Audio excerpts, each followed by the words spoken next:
எதுக்கு எப்படி போயிட்டு இது பண்ணுவேன்னு நான் விட்டுட்டேன். சிகரெட் பிடிக்கிறதையே விட்டு 2 ஆண்டுகள் ஆகிடுச்சு. ஏன்னா நீ ஏன் போதை விழிப்புணர்வு இருக்கிற, நீ ஏன் சமாளிக்க, அப்போ உனக்கு என்ன தகுதி இருக்கு, நீ கிளாஸ் எடுக்க மற்றவங்களுக்கு இருக்கு. உடனே நான் முன்னாடிலாம் நான் சமாதானப்படுத்திக்கிறேன். கண்ணதாசன் வரிகள் வந்து சொல்றதுக்கு எனக்கு உரிமை இருக்கு, அதை கேட்கறதும் கேட்காதும் உங்க உரிமை இருக்கு.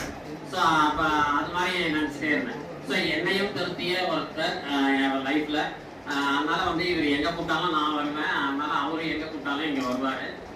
இன்னைக்கு கூட அவங்களுடைய டீம் மெம்பர்ஸ் தான். நானும் என் மகனும் 2 ஸ்நாக்ஸ் எடுக்கிறோங்க. யாரும் ஸ்வீட் வந்து வண்டி கவரை பார்த்துச்சு. உடனே இதுக்கு மேல நம்ம போனா ஆபத்துன்னு சொல்லி டக்குனு இவருடைய டீம் மெம்பர் ஒருத்தரை கூப்பிட்டோம். அவர் உடனே வந்து இது பண்ணாரு.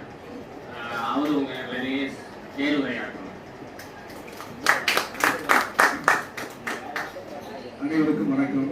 பிறப்புக்கும் எல்லா உயிருக்கும் என்றான் திருவள்ளுவர். யாதும் ஊரே யாவரும் கேளீர் என்றான் கரியப்பன் உணர்ந்தார். உலகத்தில் பிறந்த அத்தனை உயிர்களும் சமம்.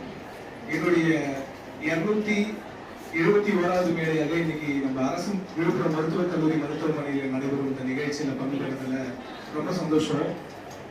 பிளட் டொனேஷன் எல்லாருமே நார்மலா வந்து பாத்தீங்கன்னா ஏதோ ஒரு வகையில யாருக்கும் ஆசிரத்துக்கு தேவைப்படுதுன்னு சொல்லிட்டு உள்ள வருவாங்க. அதே மாதிரிதான் 2019 நான் கல்லூரி படிக்கும் போது என்னுடைய நண்பனுடைய அம்மாவுக்கு முதல் முறையா ரத்த தானம் செய்தேன். அது மூலியமா வந்து இன்னைக்கு வந்து பாத்தீங்கன்னா மனிதம் காப்புன்னு சொல்லிட்டு ஒரு அமைப்பை ஏற்படுத்தி 5000த்திற்கும் மேற்பட்ட